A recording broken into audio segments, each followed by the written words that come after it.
दोस्तों नमस्कार, मैं बलजिंदर शर्मा।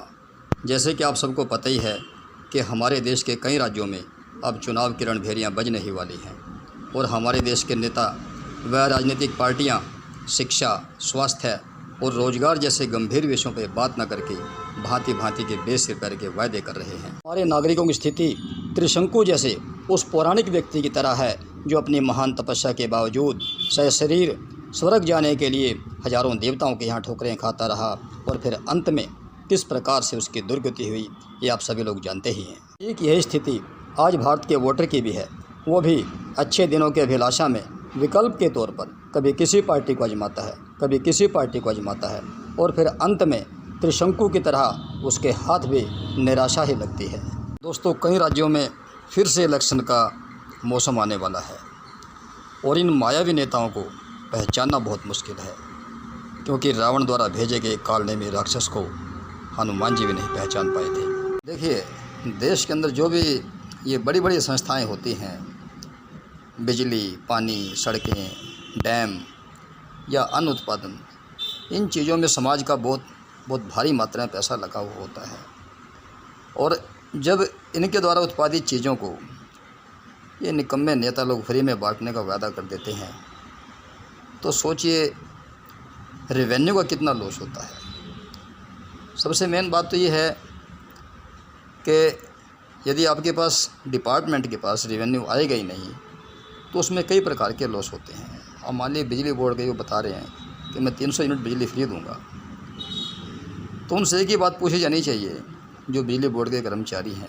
अब मान लीजिए उनकी दुकानदारी है बिजली बोर्ड के कर्मचारियों की, उनको ये बात श्रीमान अरविंद केजरीवाल से पूछनी चाहिए कि आप किस आधार पे ये 300 यूनिट बिजली फ्री देने का वादा कर रहे हैं। आखिर उनकी आजीविका का साधन है। देखिए, सबसे पहले यदि किसी डिपार्टमेंट में को आप मुफ्त में उसकी चीज़ों को बांटना शुरू कर दो तो सबसे पहले जो कमी निकल के आएगी कि वहाँ पे रेवेन्यू ही नहीं आएगा। तो रेवेन्यू नहीं आएगा तो सबसे जो पहली बात होगी कि वहाँ पे जो सुधारात्मक जो कार्यक्रम चल रहे हैं, जैसे बिजली की नई लाइनें बिछानी हैं, नए ट्रांसफार्मर्स लगाने हैं या नए लोगों जो कनेक्शन देने हैं, वो नहीं हो पाएगा। दूसरी बात यह है कि उस क्षेत्र के अंदर अब मान लीजिए 30,000 पोस्टें डिमांड कर रहा है बिजली बोर्ड कि हमें चाहिए वर्कर्स की या नए लोगों को रोज़गार जो मिलता है उसमें, तो रेवेन्यू नहीं आने की वजह से उसमें नए लोगों को फिर रोज़गार का मौका भी नहीं मिलेगा। ये डबल नुकसान है ये फ्री में बांटने की वजह से, और न जाने कितने दूसरे नुकसान हैं इसमें। जो बिजली के जो उत्पादन करने वाले प्लांट हैं, अब उनकी फिर खस्ता हालत होती हुई चली जाएगी, क्योंकि सब कुछ तो फ्री में बांट दिया आप लोगों ने। पंजाब समेत देश के दूसरे राज्यों में रोज़गार की कितनी बुरी हालत है।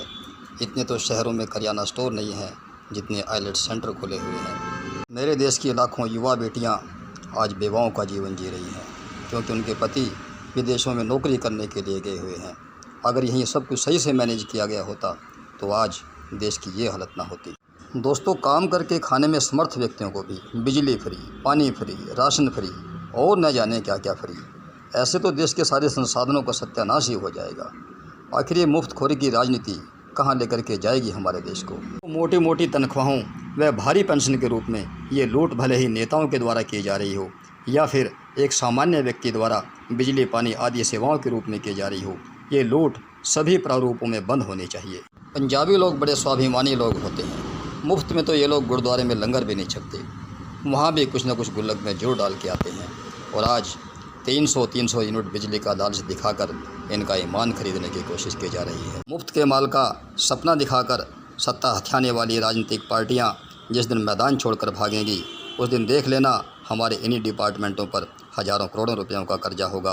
और एक बात याद रखना कि इस कर्जे को फिर हम सबको ही मिल करके उतारना होगा। चुनावों के अंतिम परिणाम जो भी हों, लेकिन कुर्सी के लिए राष्ट्र के खजाने को नीलाम करने की जो प्रक्रिया सभी पार्टियों द्वारा छेड़ी गई है, राष्ट्र के लिए अंततः आत्मघाती सिद्ध होगी। रोज पार्टियां बदलना या फिर सस्ते नारों के जाल में उलझना ये कोई समस्याओं का समाधान नहीं है। मेरे ख्याल से समस्याओं का समाधान है सिस्टम की खामियों को दूर करना। आगे भी हम इस पर चर्चा करते रहेंगे। देश हित में मेरी ये वीडियो कैसी लगी आपको कमेंट करके ज़रूर बताएं, लाइक भी करें और फॉरवर्ड भी करें। धन्यवाद। जय हिंद, जय भारत।